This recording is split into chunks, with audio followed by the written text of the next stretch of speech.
After losing my job, I told my family I couldn't afford presents this year. That's fine, they all said.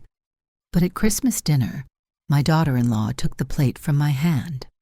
No gifts for us, no food for you. So I just left. The plate was snatched from my hand so fast I barely had time to register what was happening.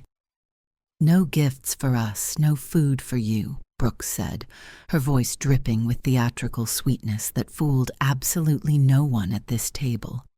I stood there in my son's dining room holding an empty fork like an idiot, while 23 family members pretended not to notice that my daughter-in-law had just publicly humiliated a 68-year-old woman on Christmas Day. That's when I decided Brooke Harrison was about to learn exactly who owned the roof over her entitled little head.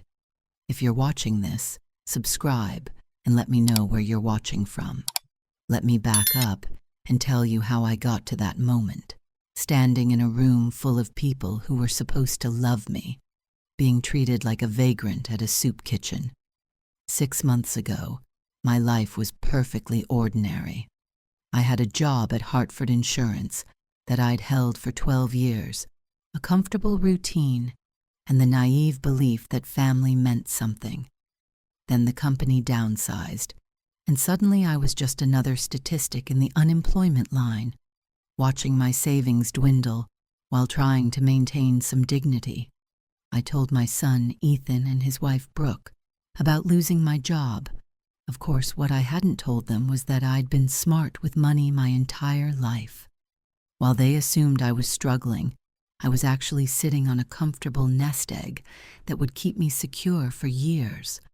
But pride made me say those fatal words. I can't afford Christmas gifts this year. The reaction was swift and predictable. That's fine, Mom, Ethan said, patting my shoulder with the kind of condescending comfort you'd give a child who dropped her ice cream. Brooke nodded along, her smile just a little too bright, her relief just a little too obvious. No expensive gift obligations this year. How convenient for them. What they didn't understand was that I was testing them, testing whether their love came with a price tag attached, testing whether I mattered to them beyond what I could provide. The results were about to become spectacularly clear. Christmas Eve dinner had started normally enough. The dining room was decorated with Brooke's Instagram-worthy holiday display, complete with coordinated linens and artfully arranged pine branches. The extended family was there, Ethan's cousins, Brooke's parents, her sister's family from Boston. Everyone gathered around the massive table that dominated the room. Plates were laden with the feast Brooke had spent days preparing to perfection. I'd been seated at the far end, naturally, the overflow section where Great-Aunt Mildred usually sat before she passed away last year. Not quite at the kids' table, but definitely not in the inner circle where the important family members held court. I'd grown accustomed to my peripheral status over the years, but tonight it stung differently. The conversation flowed around me like I was a piece of furniture. Brooke's promotion at the marketing firm, Ethan's latest sales award, little Tyler's soccer achievements, 6-year-old Grace's piano recital. Wonderful things I would have loved to celebrate with appropriate gifts if anyone had bothered to ask whether my financial situation might have improved. But they hadn't asked because they didn't want to know. When Brooke started clearing the dinner plates, I stood to help. Old habits die hard. That's when she intercepted me at the kitchen entrance, blocking my path with practiced efficiency. "Oh no, Mrs. Carter," she said, using the formal address she'd adopted since my unemployment became public knowledge. "You just sit and relax. You've done enough." The words were polite, but the underlying message was clear. You're not contributing anymore, so don't pretend you're still part of the team. That's when Brooke made her announcement about Christmas dinner being served only to those who'd participated fully in the holiday celebration. The room went quiet. Someone coughed. Ethan studied his hands like they held the secrets of the universe. What none of them knew was that I held all the cards, literally. Walking out of that house took every ounce of willpower I possessed, but I managed it with my head held high. I didn't slam the door. That would have given Brooke too much satisfaction.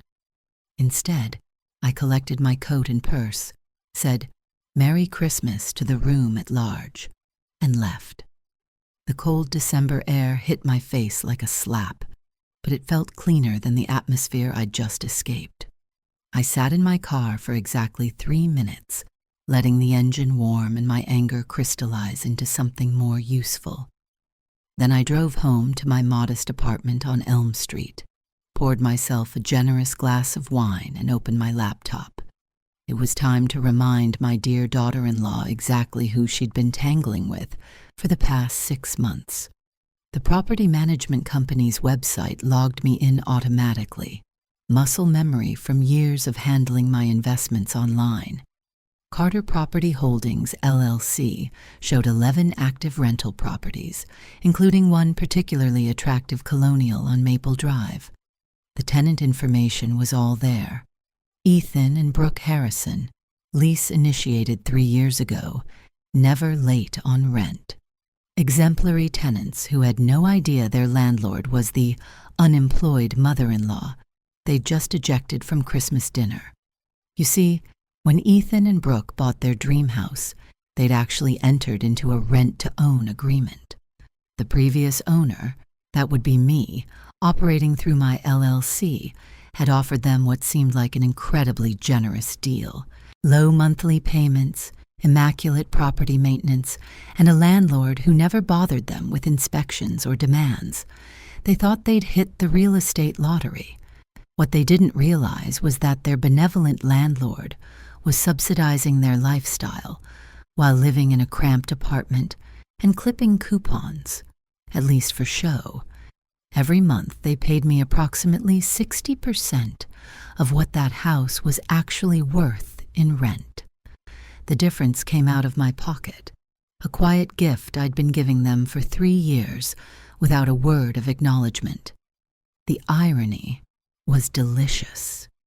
While Brooke was lecturing me about pulling my weight and cutting me off from family meals, she was living in a house I owned, enjoying the below-market rent I provided, raising her children in bedrooms I decorated before they ever set foot in the place. I'd purchased the house specifically for them.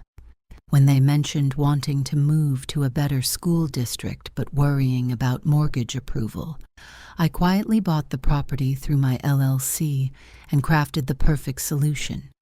Ethan thought he'd negotiated the deal himself through a lucky connection at work. Brooke thought they'd found their dream home through savvy house hunting. Neither suspected that every detail had been orchestrated by the woman they now considered a financial burden. For 3 years, I'd been their fairy godmother, and they'd never even known it. But fairy tale arrangements work both ways. Just as easily as I'd made their housing dreams come true, I could wake them up to reality. The lease agreement included standard clauses about renewal terms, rent adjustments, and property sale options, all perfectly legal, all thoroughly documented, all leading to a very interesting conversation that was about to take place. I spent Christmas Day reviewing every document, every payment, every improvement I'd made to their home. By evening, I had a complete picture of exactly how much my generosity had cost me over the years. The below-market differential alone totaled over $47,000. Add in the improvements, maintenance, and property taxes I'd covered, and Ethan and Brooke had been living off my charity to the tune of nearly $70,000. $70,000 from the woman who was allegedly too poor to buy Christmas presents. The next morning, I called Patricia Morrison at Prestige Property Management. "Helen," she said warmly, "Merry Christmas. How was your holiday?" Patricia had managed my properties for 15 years. She was one of the few people who knew the full scope of my real estate investments, and she'd never questioned my decision to maintain anonymity with certain tenants. Educational, I said. I need to schedule a property inspection for Maple Drive, full walkthrough, documentation, the works.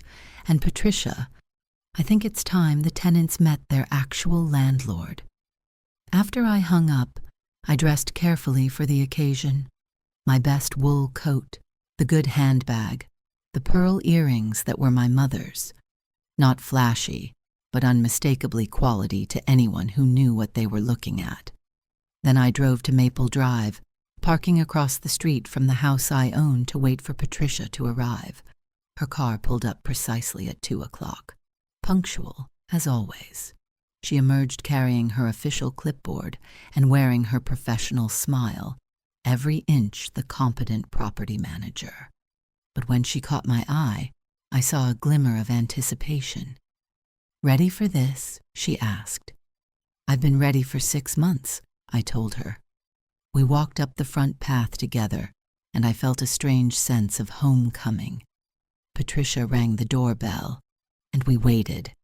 The door opened, and Ethan's face appeared, still wearing yesterday's stubble, looking like he'd rather be anywhere else.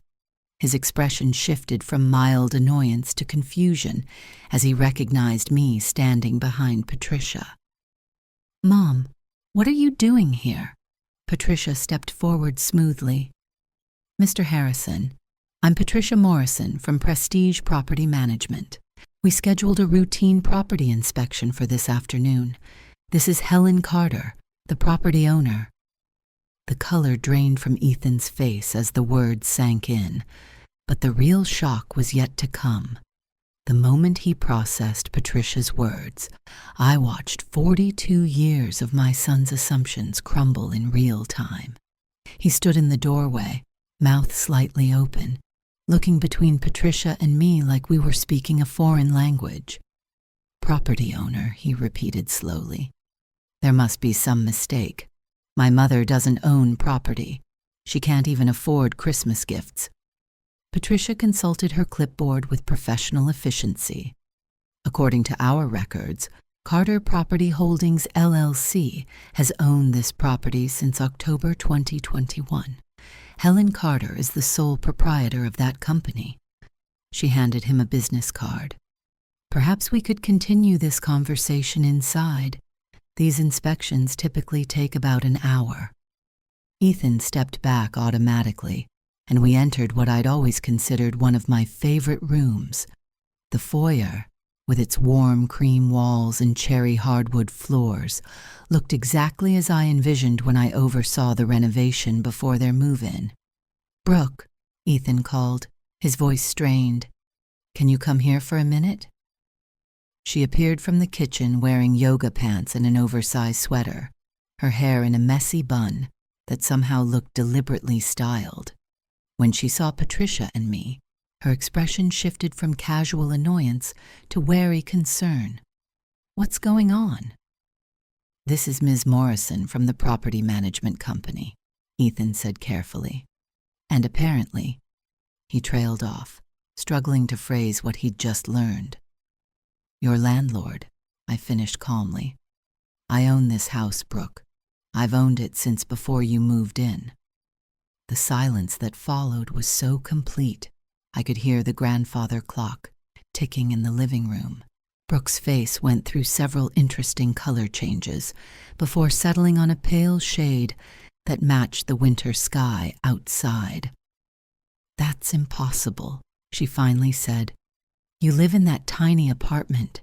You lost your job. You couldn't afford Christmas presents." Each statement sounded less certain than the last, like she was trying to convince herself rather than me. I unbuttoned my coat and draped it over the antique chair by the front door, the chair I'd selected for that very spot. "I live in a modest apartment because I chose to. I told you I couldn't afford gifts because I wanted to see what that information would mean to you. As for losing my job," I shrugged. That part was true. Hartford downsized, and I was part of the reduction. "But Brooke, dear, I haven't needed a paycheck to survive in over 20 years. Patricia documented everything on her tablet. photographing each room as we spoke. It was a legitimate inspection, but I knew she was also creating a record of this conversation for legal purposes. "I don't understand," Ethan said, and for the first time in months, he sounded like my son, instead of a stranger making polite conversation.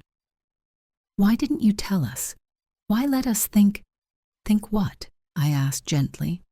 "That you were independent adults making your own way? That you'd worked hard to find this beautiful home and negotiate a generous lease? That your success was entirely your own doing?" I walked into the living room, noting the new throw pillows on the sofa, the ones that perfectly complemented the paint colors I'd chosen. I thought those were lovely illusions to maintain. Brooke followed, her movements sharp and agitated. "This is crazy. You've been lying to us for years." "Have I?" I turned to face her directly. "When did I lie, Brooke? When you assumed I was struggling and I didn't correct you? When you decided I wasn't worth including in family decisions and I didn't argue? When you treated me like a burden and I accepted that role? What you're experiencing is the difference between deception and simply not volunteering information no one ever asked for." Ethan sank into his favorite armchair. "Jesus, Mom. All this time we've been paying rent to you, living in your house, and yesterday He couldn't finish.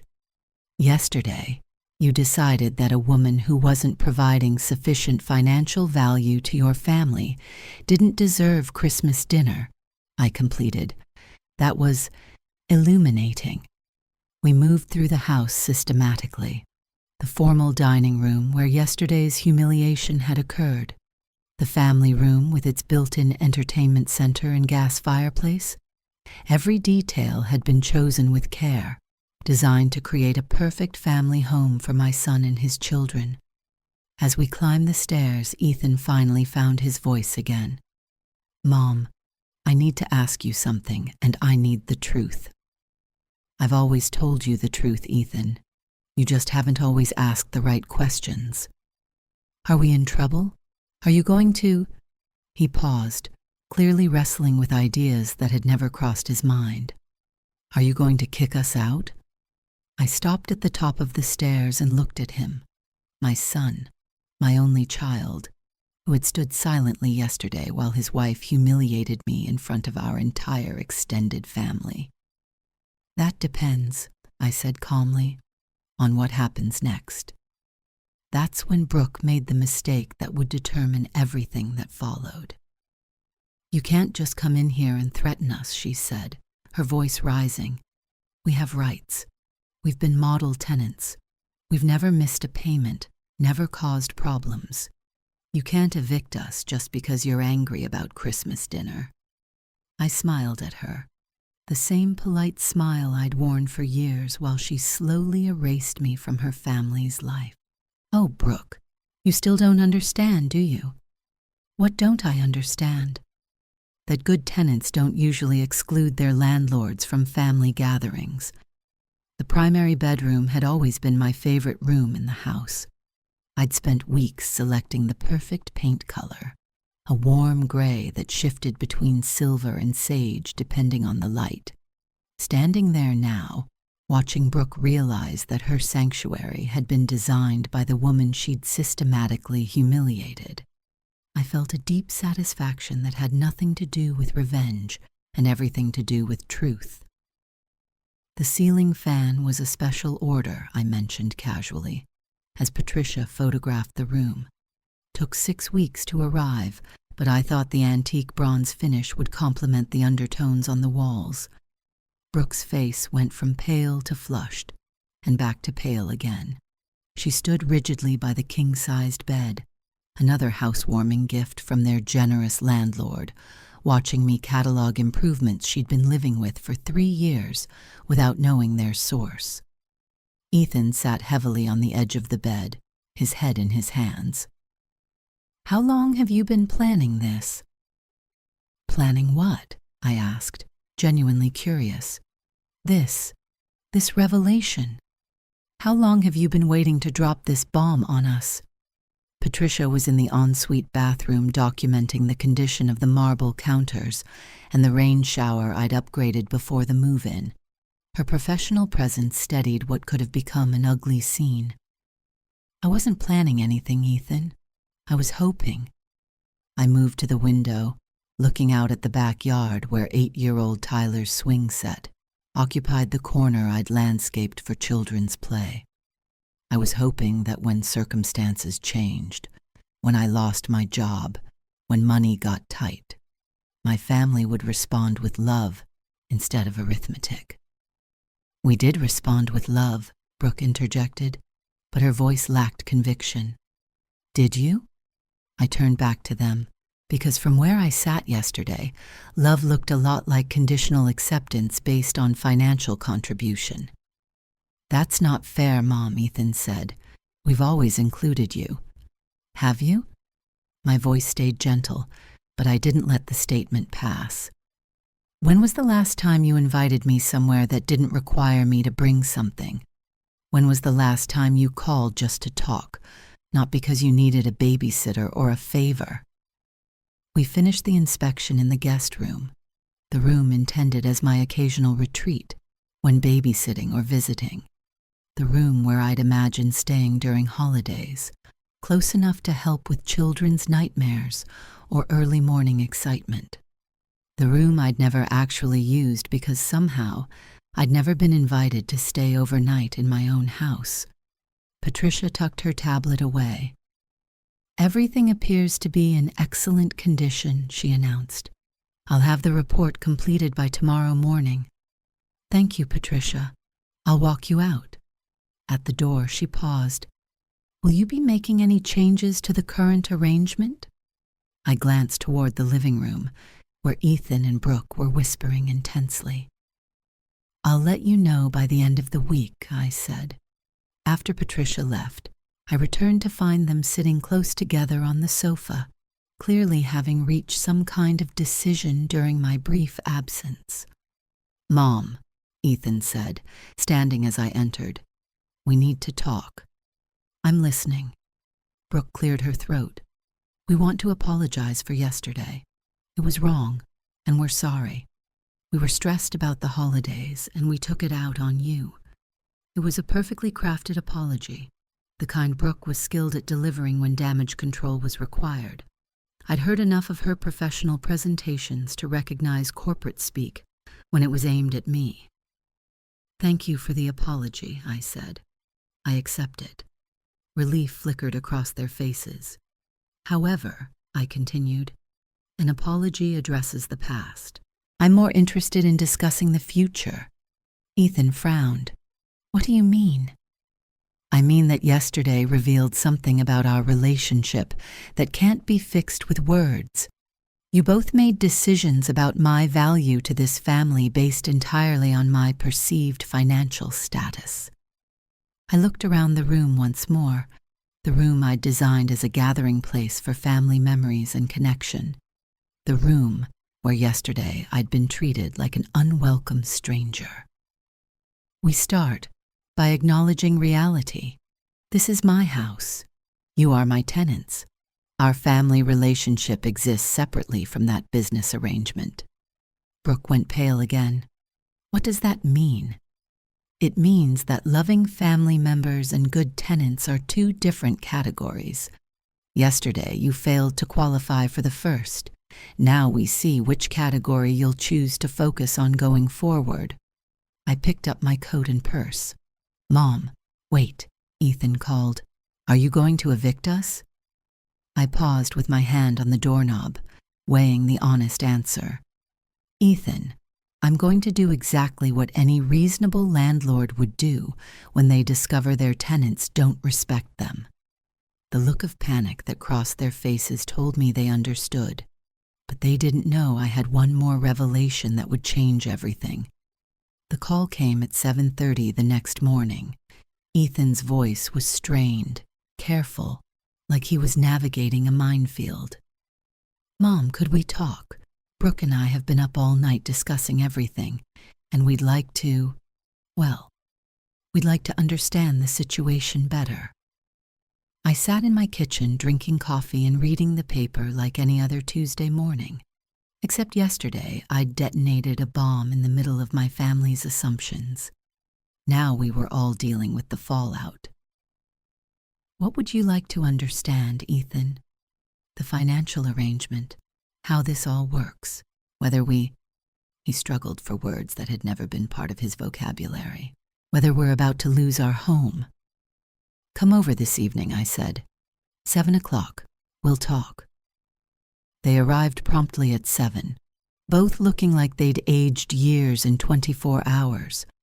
Brooke carried a manila folder she clutched like a lifeline. Ethan's usual confidence had been replaced by something approaching humility. Coffee? I offered, leading them into my small living room. Please, Brooke said, and there was genuine gratitude in her voice. As I prepared the coffee, I heard them talking quietly, not the angry whispers of yesterday, but the subdued tones of people trying to solve a problem they were only beginning to understand. I returned with 3 mugs and settled into my favorite chair. You said you wanted to understand the situation, I began. What specifically do you want to know? Ethan opened the folder and pulled out printed documents. We looked up Carter Property Holdings. The company owns 11 properties in Connecticut, residential rentals.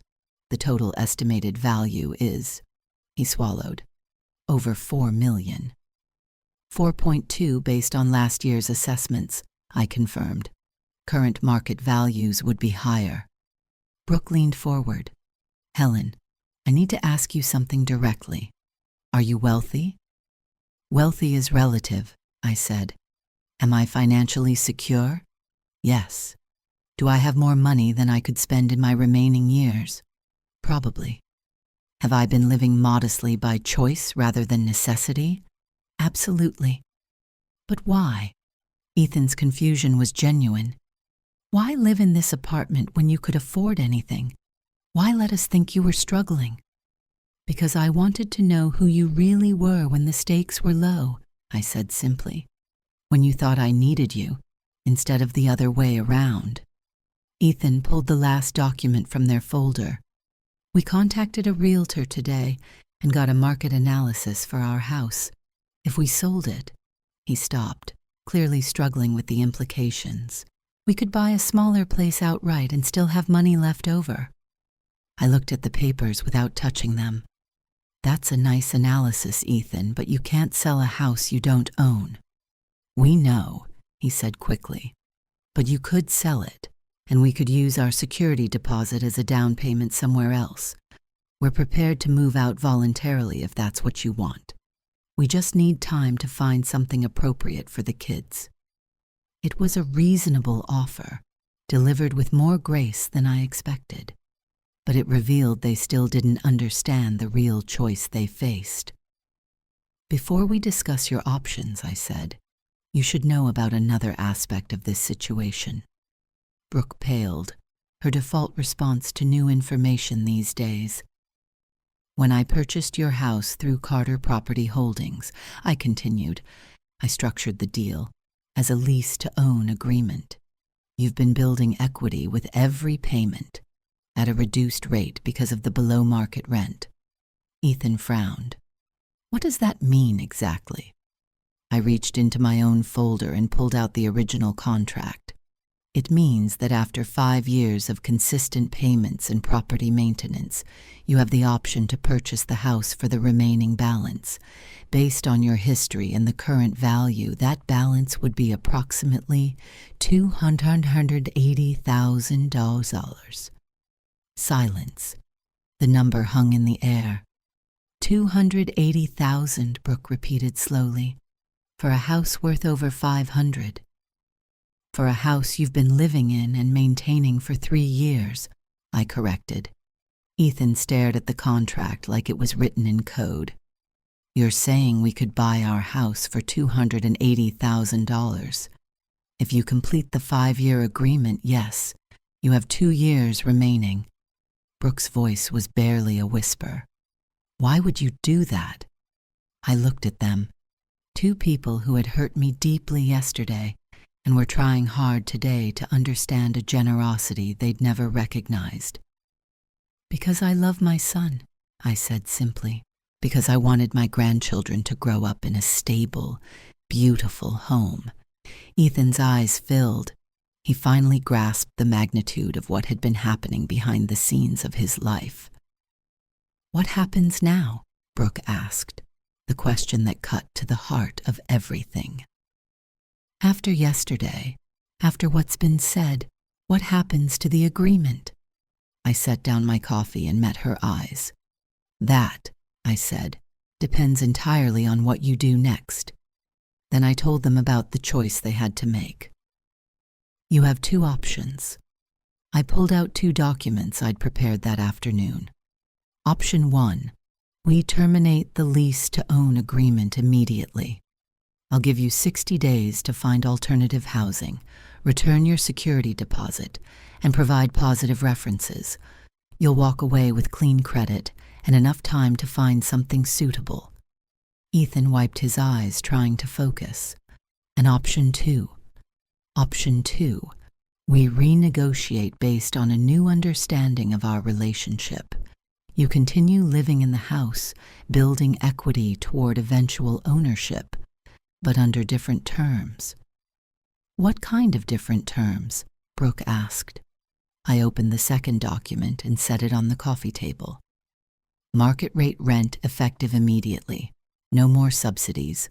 No more hidden gifts. You pay what the house is actually worth, and you earn the purchase option through your own effort rather than my generosity." The numbers made Brooke gasp. Market rate for their house was $3,400 per month, nearly double what they'd been paying. "That's impossible," Ethan said, scanning the figures. "We can't afford that. My salary, Brooke's income, the kids' expenses." "Then you choose Option 1, I said calmly. "There's no shame in that. You've been living above your means with my help. Now you'll find something within your actual budget." Brooke studied the page, her marketing mind spinning. "What about the equity we've already built? Do we lose that if we leave?"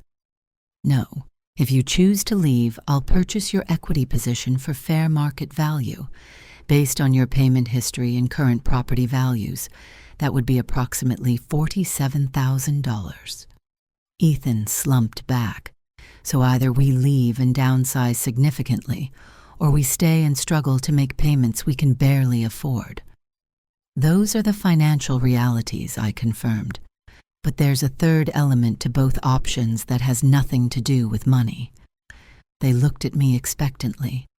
"If you choose to stay, if you choose to pay market rate and work toward earning this house on your own merits, then we also rebuild our family relationship from the ground up.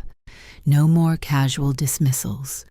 No more conditional acceptance based on what I can provide."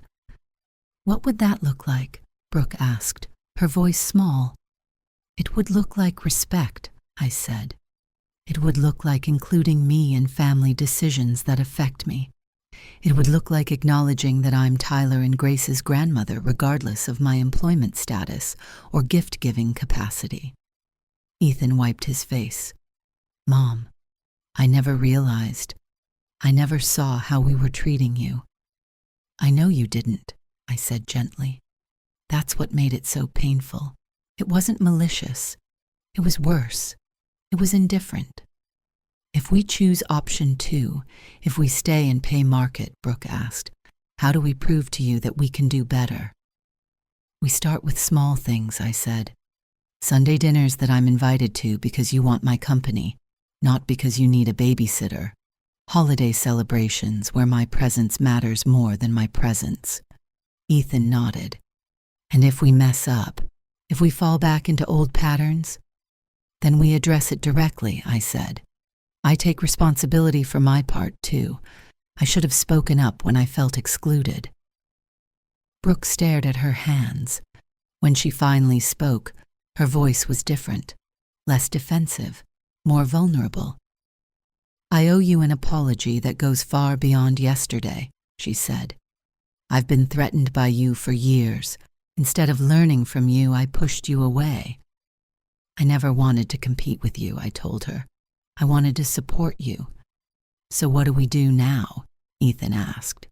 What's the next step? You take these contracts home and discuss them privately, I said. Really discuss them. Not just the financial implications, but what kind of family you want to be going forward. How long do we have to decide? Brooke asked. Take the time you need, but understand. Staying in the house without a new agreement isn't an option. If you can't commit to market rate rent by January 1st, we move forward with option 1. They stood to leave, moving with the careful deliberation of people whose world had shifted fundamentally in 48 hours. At the door, Ethan turned back. Mom, if we choose to leave, will you still be our family? Will you still be part of Tyler and Grace's lives? The question broke my heart a little. Ethan, my love for you and your children has never been contingent on where you live or how much rent you pay. I'm not fighting for the right to be your landlord. I'm fighting for the right to be your mother. They left. I sat in the quiet afterward, thinking about the choice they faced. Part of me hoped they would stay, do the hard work of rebuilding while learning to stand on their own. What I knew for certain was that whatever they decided, it would be honest, based on truth rather than illusion. The next morning, the phone rang at 8 sharp, but the voice wasn't Ethan or Brooke. Mrs. Carter, this is Janet Crawford from Hartford Insurance. I'm calling about your severance package settlement. I nearly dropped the phone. Hartford had laid me off 6 months ago with a standard severance I'd already received. There shouldn't be a settlement to discuss. I'm sorry. Could you repeat that? I asked, sinking into my kitchen chair. The wrongful termination settlement, Mrs. Carter. Legal has been trying to reach you for weeks. We have a substantial check waiting for you. My mind raced. I wasn't wrongfully terminated. The company downsized me, legitimately. Ma'am, the voice said carefully, I think there may be some confusion. Could you come in this afternoon? Mr. Peterson in legal needs to speak with you about the circumstances of your departure. 2 hours later, I sat across from James Peterson, Hartford's head legal counsel, in a conference room that smelled of coffee and expensive leather. He looked uncomfortable, shuffling papers, avoiding eye contact. Mrs. Carter, I'll be frank. We made a mistake. What kind of mistake? Your termination was processed incorrectly. You weren't supposed to be included in the downsizing. Your department was actually being expanded, and your position was slated for promotion to Senior Claims Director. I stared. That's impossible. My supervisor, Linda Parker, told me specifically that my position was eliminated. Peterson's expression tightened. Ms. Parker submitted falsified documentation about departmental restructuring. She recommended your termination to make room for her nephew's promotion. When our internal audit discovered the irregularities, we began investigating. The nephew got my job? I asked, the room tilting. Ms. Parker has been terminated for employment fraud. We're prepared to offer you a substantial settlement, along with immediate reinstatement to your rightful position. He slid a document across the table. The number made my eyes widen. 6 figures, more than I'd made in 2 years. The senior director role includes a 40% salary increase and a signing bonus. If you're interested, we could have you back by Monday. I thought about Ethan and Brooke, at home poring over contracts, believing our lives hinged on their next decision, how they'd spent 6 months treating me like a failure when I'd actually been the victim of fraud. How long have you known about this? I asked. We discovered the irregularities 6 weeks ago. It's taken this long to complete the investigation and locate you for the settlement. 6 weeks. They'd known the truth for 6 weeks.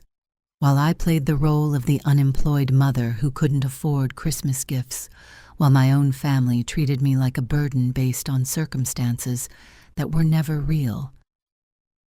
"I'll need time to consider your offer," I said, gathering the papers. I drove home in a daze, settlement documents on the passenger seat like evidence of a cosmic joke.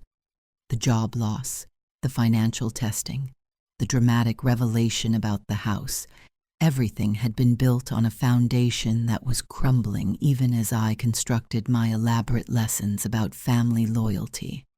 My phone buzzed. A text from Ethan. "Can we meet tomorrow morning?"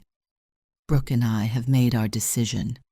I stared at the message, thinking about the calculations they'd run, the soul-searching they'd done about what kind of family they wanted to be, based on the premise that I was a woman who had lost her job and needed to test their love to feel secure. But now, I wasn't that woman anymore. Now I was a woman who'd been wrongfully terminated, offered a substantial settlement and a better job than I'd ever had. A woman whose entire narrative had just been rewritten by a lawyer in a conference room. I called Ethan instead of texting. "Hi, Mom," he said, warmer than he'd sounded in months. "I know we're supposed to meet tomorrow, but I wanted you to know Brooke and I talked all night. We want to stay in the house and pay market rate. We want to do this right." My heart should have soared. This was what I'd hoped for, a sign they understood what needed to change. Instead, I felt a crushing weight of guilt. "Ethan, before you make any final decisions, I need to tell you something important."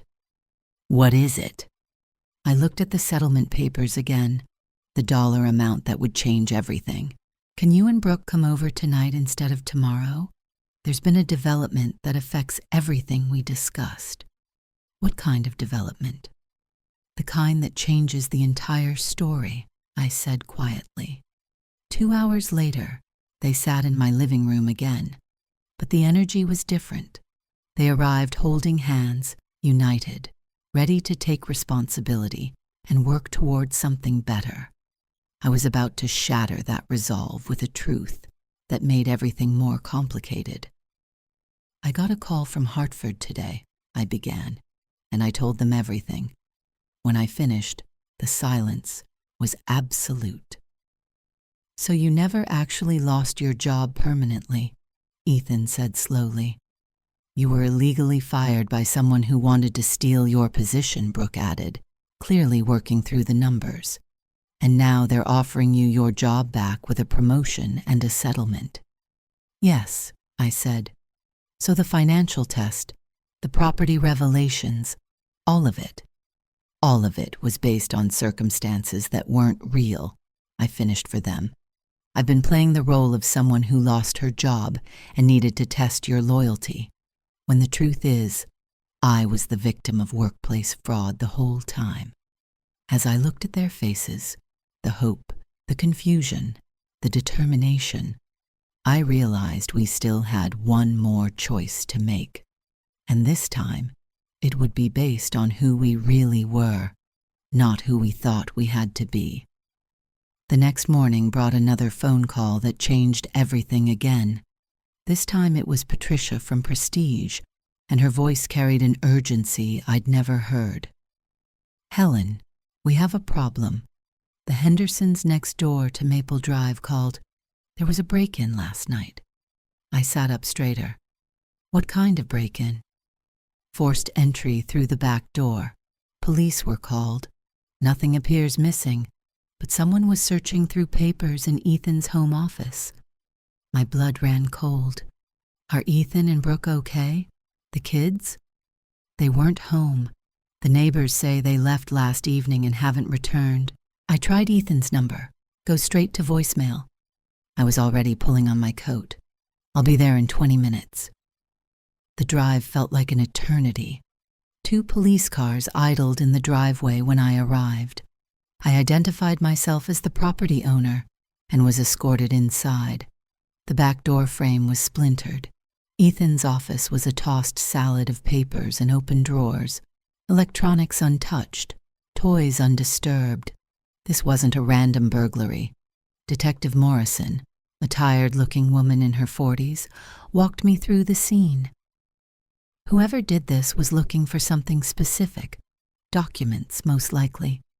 Any idea what someone might want from your tenant's files? I thought about the contracts, the property arrangements, the financial documents revealing the true nature of our relationship, possibly information about ownership or lease agreements. Before I could elaborate, my phone rang. Ethan's number. "Mom." His voice was tight. "Patricia told me about the break-in. Are you at the house?" "I'm here with the police. Where are you? Are you safe? Are Tyler and Grace okay?" "We're at a hotel in Hartford. We left last night after—" He paused. I heard Brooke in the background. "Mom, there's something we didn't tell you. After you told us about the Hartford settlement, Brooke got a call." "What kind of call?" "Someone claiming to be from a law firm. Said they were investigating financial irregularities in property ownership transfers and needed to speak with us about our rental agreement." The detective glanced at me. "Put it on speaker?" she mouthed. I did. "Did he give a name?" the detective asked. "A man. Said he was from Goldman and Associates. Something about elder financial abuse," Brooke answered. "He mentioned you by name, Helen. Said there were questions about whether you were using property ownership to manipulate family members financially. He wanted to meet and discuss our situation as potential victims." The pieces clicked into place with a sickening inevitability. "Detective," I said quietly, "I think someone is trying to steal my property." "What makes you say that?" she asked. "The timing. The call right after the settlement from Hartford. The break-in the same night Ethan and Brooke wisely left. Someone wants to build a legal case that I'm financially abusing my family through property manipulation." The detective nodded grimly. "It's an increasingly common scam. Target an older property owner, manufacture evidence of financial abuse, then use legal pressure to force a sale or transfer." "Mom," Ethan said over the line, "how would someone know so much about our specific situation? About your job, our arrangement, even our Christmas dinner mess?" That was the truly terrifying question. "I don't know," I said. "But Ethan, I need you to do something. Call Hartford Insurance and verify that my conversation yesterday was real." He went silent. "Oh God, you think the Hartford call was fake too?" "I think someone has been watching our family very carefully," I said. The detective was already on her radio, requesting additional units and a fraud investigation team. But as I stood in my son's ransacked office looking at the scattered papers that represented years of careful planning and generosity, I realized this attack was about more than money. Someone knew about our Christmas disaster. Someone knew our property arrangements. Someone knew our family dynamics well enough to craft the perfect scheme to tear us apart, which meant someone had been watching us for a very long time. The call to Hartford confirmed my worst fear. There was no Janet Crawford, no wrongful termination settlement, no investigation. The number that called me? A burner phone purchased with cash 2 weeks earlier. Goldman and Associates? Didn't exist. The technical team swept the house and found 3 hidden cameras and 2 audio devices. One camera in the kitchen had a clear view of the table where Ethan, Brooke, and I had our most vulnerable conversations. Another in the living room recorded every family gathering for months. The devices were installed professionally, the specialist said, someone posing as a cable repair tech about 6 weeks ago. 6 weeks. Right around the time a certain supervisor would have realized her employment fraud was being investigated. "Tell me about your supervisor," Detective Morrison said. I explained everything: the falsified documents, the nephew's promotion, the audit. As I spoke, the detective's expression hardened. "Miss Linda Parker disappeared 3 days ago," she said. "Her apartment is empty. She never reported to her probation officer. Probation officer? Brooke echoed. She was arrested for employment fraud 2 weeks ago, but posted bail, the detective said. She was supposed to remain in the area pending trial. An hour later, we learned the rest. The team recovered a sophisticated keylogger from Ethan's computer. Whoever planted it had access to their emails, bank statements, every Google search about our situation. They knew when to time the fake Hartford call for maximum impact. They'd scripted our lives, counting on our pain points.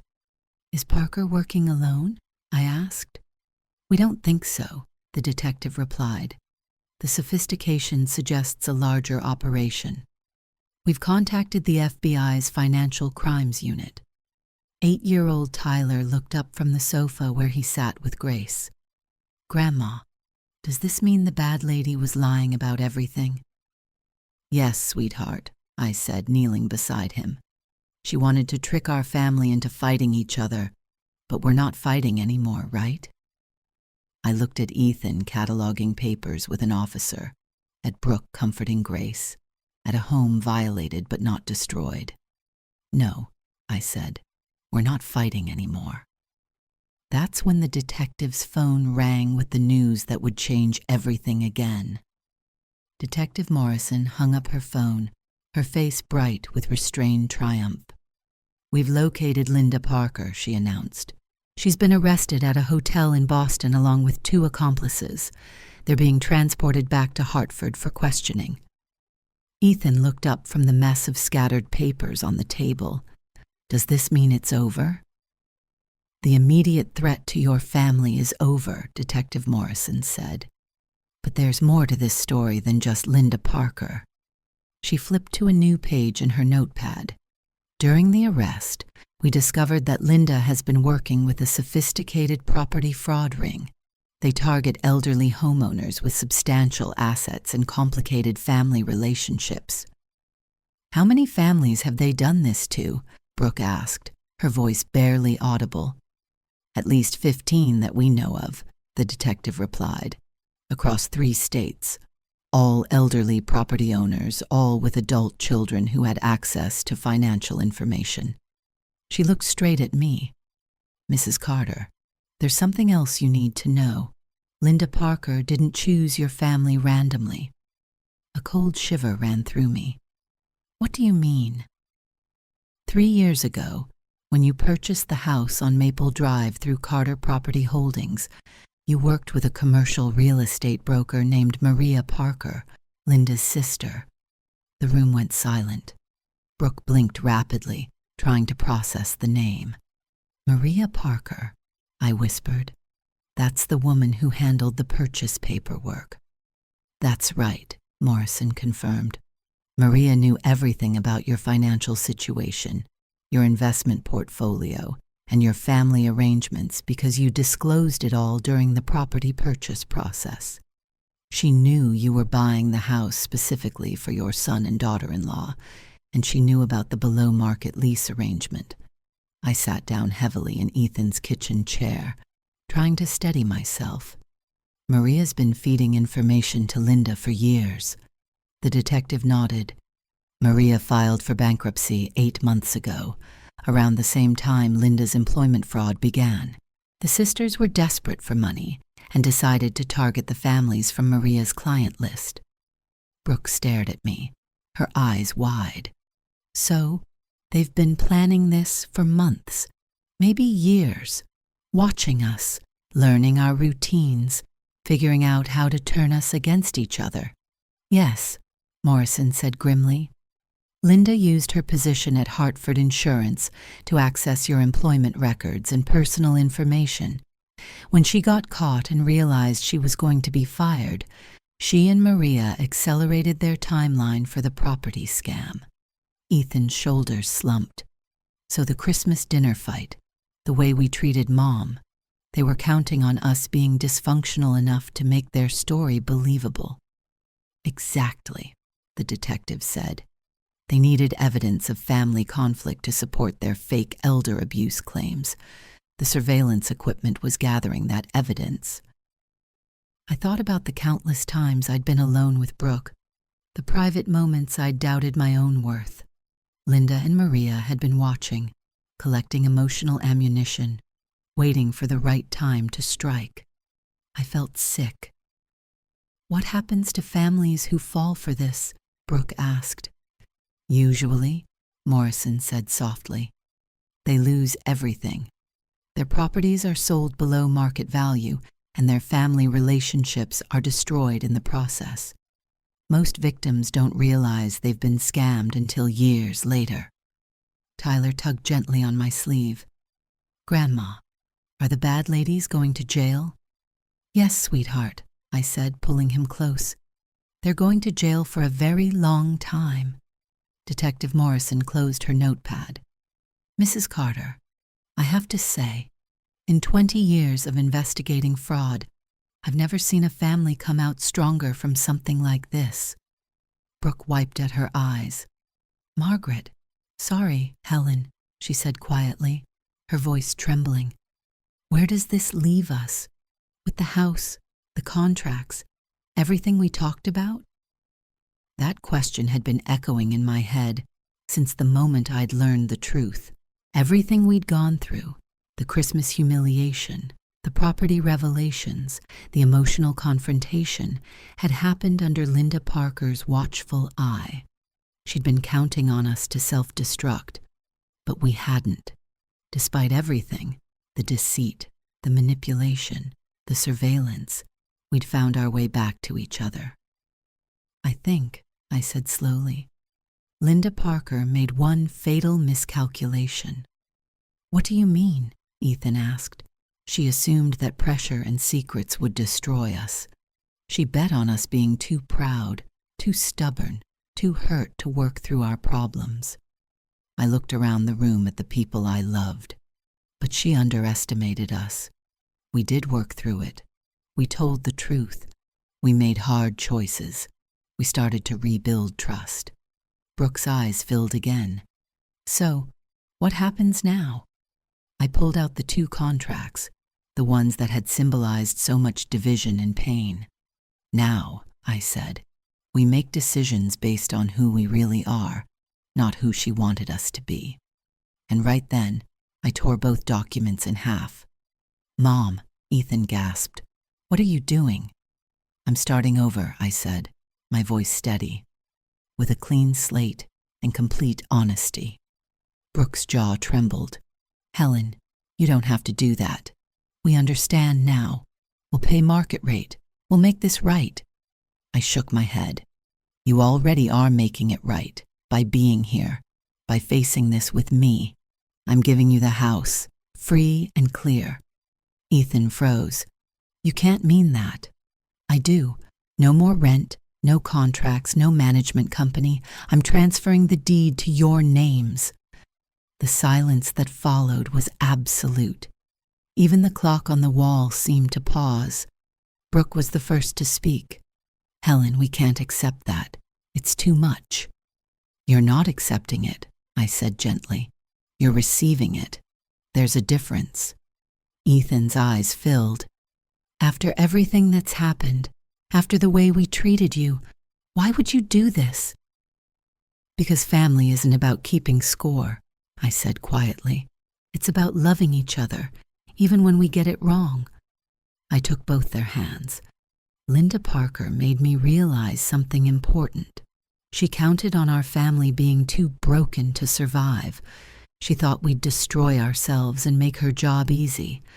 But we didn't destroy ourselves. We fought for each other.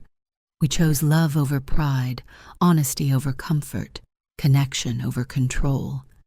Detective Morrison smiled faintly as she gathered her team. "The FBI will need statements from you," she said. "But the case is solid. You've helped us uncover one of the most organized fraud rings in the region." "What about the other families they targeted?" Brooke asked. "With the evidence from your case," the detective replied, "we've contacted 12 other families and stopped several property transfers. We're helping them recover what they lost." After the police left, we sat in the quiet kitchen, trying to absorb everything. The house felt different now, not violated but reclaimed. The surveillance equipment was gone, the locks changed, and for the first time in months, we were truly alone as a family. I can't believe we almost lost each other over something that wasn't even real, Ethan said softly. But we didn't lose each other, Brooke said. Even when we thought Helen was testing us, even when we were angry and confused, we still found a way back. Tyler looked up from his coloring book. Grandma, does this mean you'll come to our house for dinner every Sunday? If you want me to, sweetheart. And Christmas too? He asked eagerly. I glanced at Brooke, who nodded through tears. Especially Christmas, I said, smiling. And you're really giving us the house? Grace asked, her little brow furrowed in disbelief. It was always meant to be your house, sweetheart, I told her. I just wanted your parents to understand what family really means. Brooke wiped her cheeks. What happens now? Now, I said, you call your lawyer tomorrow, and we start the deed transfer. Then you change your passwords, upgrade your locks, and install your own security system. But more importantly, we start over as a family. No more hidden tests, no more pretending, no more love that depends on conditions. We build something honest and strong. Ethan nodded, tears streaming freely now. Mom, even before all this, even when we thought you were testing us, we decided we wanted to be the family you deserved. And I need you to know something too, I said softly. Even when I was angry, even when I felt excluded, I never stopped loving you. I never stopped hoping we'd find our way back. 6 months later, we gathered around the same dining room table where I'd once been humiliated and excluded. But this time, I sat at the head, carving the turkey I'd brought to share. Brooke made her famous cornbread stuffing. Ethan kept the kids from opening gifts too early, and laughter filled the air. Linda and Maria Parker were serving federal sentences for organized fraud. The FBI had used our case as a model to protect other families, 12 and counting. But the real victory wasn't in court. It was here, in this house, with these people who'd learned that love isn't about what you can give or receive. It's about showing up, paying attention, and choosing each other every single day. As I watched Tyler and Grace tear into their presence with gleeful chaos, I realized that sometimes the best gifts are the ones you almost lose. Family, trust, second chances, home. The gifts that matter most are always free. And sometimes, when someone tries to destroy what you have, they end up proving just how strong it really was. Thanks for listening. And if you've ever been through something like this, you're not alone. Don't forget to like, comment, and subscribe for more stories like this.